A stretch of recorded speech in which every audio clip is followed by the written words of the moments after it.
এই ভিডিওতে আমরা শুরু করব 5 নম্বর অঙ্ক থেকে। তো এই 5, 6, 7 এবং 8 এই 4টে অঙ্ক আমরা এই ভিডিওতে শিখব। তো প্রথম 5 নম্বর অঙ্কতে দেওয়া আছে 0.125 to the power 9 into 8 to the power 9। এবার এখানে এই অঙ্কটা আমরা দেখতে পাচ্ছি যে দুটোর পাওয়ার 9 আছে, অর্থাৎ দুটোর পাওয়ার যদি সেম থাকে, আমরা যে বেসিক ফর্মুলা আগে শিখেছিলাম, এখানে ফর্মুলাতে কি দেওয়া ছিল যে a to the power m into a to the power n, একটা হলে হয় a to the power m plus n। আর একটা আমরা শিখেছিলাম যে যদি এখানে a to the power m এবং b two the power m এরকম থাকে, অর্থাৎ পাওয়ার দুটো সমান হয়, তখন আমরা করব a b two the power m। অর্থাৎ এখানে যেহেতু পাওয়ার দুটো সমান, আমরা দুটো পাওয়ারকে কমন নিয়ে বাইরে বার করে দেবো এবং a আর b কে ভেতরে মাল্টিপ্লাই আকারে রাখবো। তো এখানেও আমরা দেখতে পাচ্ছি এই অঙ্কটাতেও দুটোর পাওয়ার ইকুয়াল আছে। এবার দুটোর পাওয়ার ইকুয়াল থাকার ফলে আমরা ভেতরের যে সংখ্যা আছে 0.125 আর এখানে ইন্টু 8, এটাকে একসাথে রাখবো এবং 9টাকে আমরা রুটে মানে ব্র্যাকেটের বাইরে রাখবো। এরপর 125.125কে 8 দিয়ে মাল্টিপ্লাই করলে 125 ইন্টু 8 মানে হচ্ছে 1000, তার সাথে 3টে পয়েন্ট এখানে থাকবে 1 আর তার মাথায় 9, অর্থাৎ 1 টু দি পাওয়ার 9। এবার 1-এর মাথায় যাই পাওয়ার থাকুক না কেন, সেটার ভ্যালু সবসময় 1ই হয়। তো আমরা এখানে লিখে দেবো এর ভ্যালু হচ্ছে 1, অর্থাৎ আমরা এই অঙ্কটার উত্তর পেলাম 1। ঠিক আছে, এবার আমরা আসবো এই পরের অঙ্কে। এবার দেখা যায় তার পরের অঙ্কটি, অর্থাৎ 6 নম্বরের অঙ্ক। 6 নম্বরের অঙ্কতে কি বলা আছে, এখানে দেওয়া আছে যে 2 কিউব ইন্টু 0.7 কিউব ইন্টু 5-এর কিউব। দেখো আগের মতো এখানেও ঠিক একই, প্রত্যেকের পাওয়ার কত দেখতে পাচ্ছি আমরা, প্রত্যেকের পাওয়ার 3 অর্থাৎ কিউব। তাহলে আমরা কি করব, প্রথমে 2 ইন্টু 0.7 ইন্টু 5 এটাকে ভেতরে রাখবো এবং তার বাইরে আমরা লিখব,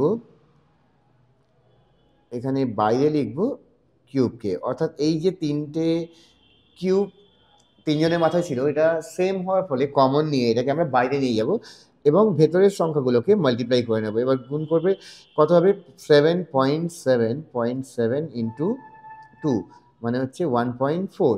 আবার 1.4কে যদি 5 দিয়ে মাল্টিপ্লাই করি, 5 14 70, আর এখানে একটা পয়েন্ট বসে গেল, অর্থাৎ 7। তাহলে 7-এর কিউব। এবার 7-এর কিউব মানে কত, 7 ইন্টু 7 ইন্টু 7, 7 7 49, আর 49কে যদি আমি 7 দিয়ে গুণ করি তাহলে পাচ্ছি 7 9 63, 3 হাতে 6, 4 7 28, 28 6 34, 3 4 3, অর্থাৎ আমাদের উত্তর আমরা পেলাম 343। ঠিক আছে, এবার আমরা আসবো পরের অঙ্কটা, এর অর্থাৎ 7 নম্বরের অঙ্ক। দেখো 7 নম্বরের অঙ্কটা লিখে নিই আগে।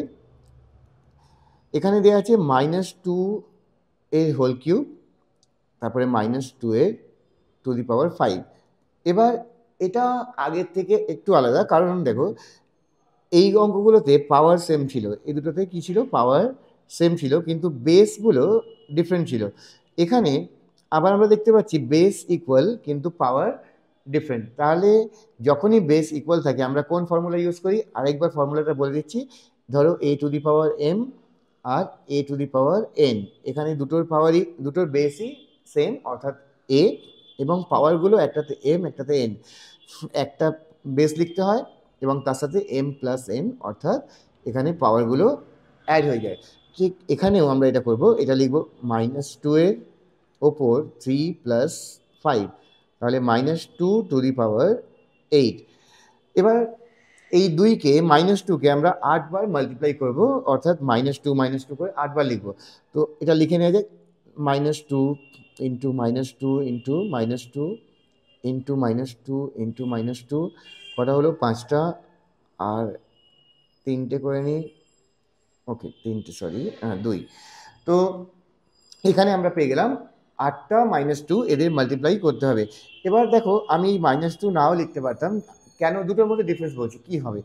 যদি আমি এরকমভাবে লিখে গুণ করি তাহলে মাইনাস মাইনাসে প্লাস, প্লাস মাইনাসে মাইনাস, আবার মাইনাস মাইনাসে প্লাস, এই 4টে মিলে হলো প্লাস, আবার এর সাথে করলাম সেটা হবে মাইনাস। তো এরকমভাবে প্লাস মাইনাস বারবার করে অনেকটা সময় যাবে। আমাদের একটা বিষয় এখানে মনে রাখতে হবে, যদি পাওয়ারটা ইভেন নাম্বার হয় বা মূল জোড় সংখ্যা হয়, মানে এটা যদি জোড় সংখ্যা হয় তাহলে এই মাইনাসটা সবসময় প্লাস হয়ে যাবে, আর যদি এটা বিজোড় সংখ্যা হয়, বিজোড় যদি অড নাম্বার হয় তাহলে এটা হয়ে যাবে মাইনাস। ঠিক আছে, তো আমরা কি দেখব যে ভেতরে বেসের আগে, ধরো যে বেসটা আছে বেসের আগে মাইনাস দেওয়া আছে, এটা শুধু মাইনাসের ক্ষেত্রে। যদি মাইনাস দেওয়া থাকে তখন আমরা তার পাওয়ারটা দেখব, পাওয়ার জোড় সংখ্যা না বিজোড় সংখ্যা। যদি পাওয়ার জোড় সংখ্যা হয়, ইভেন নাম্বার হয়, তাহলে এই টোটাল মাল্টিপ্লিকেশনের উত্তরটা প্লাসে বেরোবে। আর যদি এটা বিজোড় সংখ্যা হয়, যেমন 7, 5, 3 এগুলো থাকতো, তাহলে এই উত্তরটা মাইনাসে বেরোতো। গুণ তো আমাকে করতেই হবে, কিন্তু চিহ্নর ক্ষেত্রে আর গুণ করার প্রয়োজন নেই, জাস্ট মাইনাস প্লাস আমরা বসাতে পারি, জোড় না বিজোড় দেখে।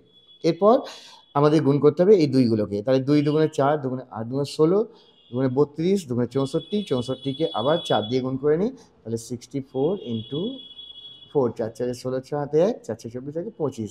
এটা তোমরা নিজেরা গুণ করে দেখলেও বুঝতে পারবে, 256। তো আমাদের আনসার হলো 256। ঠিক আছে, এবার লাস্ট অঙ্ক।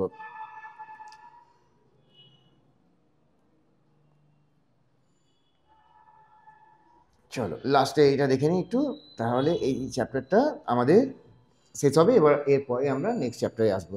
তো তারপরে যে অঙ্কটা আছে সেখানে দেওয়া আছে 8-এর অঙ্কতে কী আছে, -2 এর পাওয়ার 4 এবং -3 এর পাওয়ার 4। এখানে আমরা কি দেখতে পাচ্ছি, কোনটা সমান, পাওয়ারগুলো সমান। তাহলে পাওয়ার সমান হলে কি করতে হয়, -2 ইন্টু -3, দুটো বেসকে মাল্টিপ্লাই করব ব্র্যাকেট দিয়ে, এবং ওপরে পাওয়ারটা যেহেতু সমান একটা পাওয়ার লিখব কমন নিয়ে। এবার মাইনাস মাইনাসে হয়ে যাবে প্লাস, 3 দুগুণে 6, তার উপরে 4।